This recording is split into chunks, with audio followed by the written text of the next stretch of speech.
अस्सलाम वालेकुम दोस्तों, मैं हूं Majid Khan and you are watching Majid Khan म्यूटेक। तो दोस्तों आज की वीडियो में मैं आपको बताने वाला हूं, अगर आपका रेफ्रिजरेटर फर्श पे पड़ा हुआ है, कंक्रीट के फर्श पे, मार्बल के फर्श पे, या आपके घर के ऊपर छत पर जो फ्लोर होता है तो वहां आपको कच्ची ज़मीन नहीं मिलेगी। अगर वहां आपके रेफ्रिजरेटर में अर्थिंग का करंट आ जाए तो किस तरह आप उसको निकाल सकते हो ताकि आपको शॉक नहीं लगे। तो दोस्तों वीडियो देखिए एंड सीखिए कि किस तरह हम फर्श के ऊपर रेफ्रिजरेटर से अर्थिंग का करंट निकालते हैं।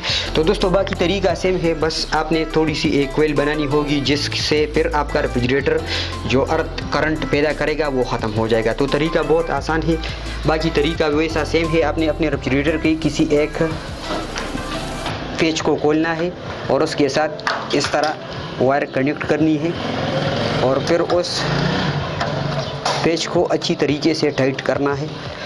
और आपके वायर का जो दूसरा सिरा है तकरीबन आपने 10-11 इंच उसका इंसुलेशन हटाना है और फिर उसको कोयल की तरह बनाना है। तो कोयल की तरह हम इसको बनाते हैं ऐसे।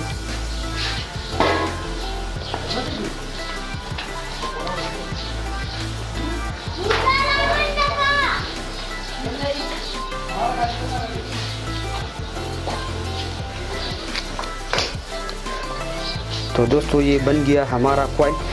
फिर आपने इस कॉइल के साथ ये करना है कि आपने अपने रेफ्रिजरेटर को उठाना है ऊपर की तरफ और इसकी ये जो फाउंडेशन आपको नज़र आ रही है इसके नीचे आपने ये इस तरह कस के रखनी है ताकि ये प्रेस हो जाए।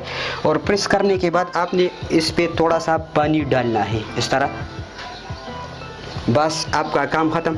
अगर आपके रेफ्रिजरेटर में अर्थ का करंट होगा तो इंशाल्लाह इस तरीक़े से आपका अर्थ का करंट निकल जाएगा। अगर आपका फर्श जितना भी पक्का हो, मतलब कंक्रीट का हो, मार्बल का हो, जौन सा भी हो, इस तरह का ट्रिक उस पर काम करेगा और आपको ज़मीन कूदने की या मतलब फर्श तोड़ने की कोई ज़रूरत नहीं दोस्तों। और अगर आपके रेफ्रिजरेटर के नीचे सेफ्टी स्टैंड लगा हुआ हो तो फिर आपने ये वायर उस सेफ्टी स्टैंड के नीचे, अगर वो आयरन का सेफ्टी स्टैंड बना हो या वो मतलब लकड़ी का बना हुआ हो, तो फिर आपने ये वायर उस सेफ्टी स्टैंड के नीचे बिल्कुल इस तरह रखनी है जिस तरह आपने ये इधर इस फाउंडेशन के नीचे रखी। बस आपने फिर और सेफ्टी स्टैंड के टांग पर भी फिर आपने पानी डालना होगा। तो दोस्तों ये थी हमारी वीडियो। अगर पसंद आई हो तो वीडियो को लाइक करें, चैनल को सब्सक्राइब ज़रूर करें।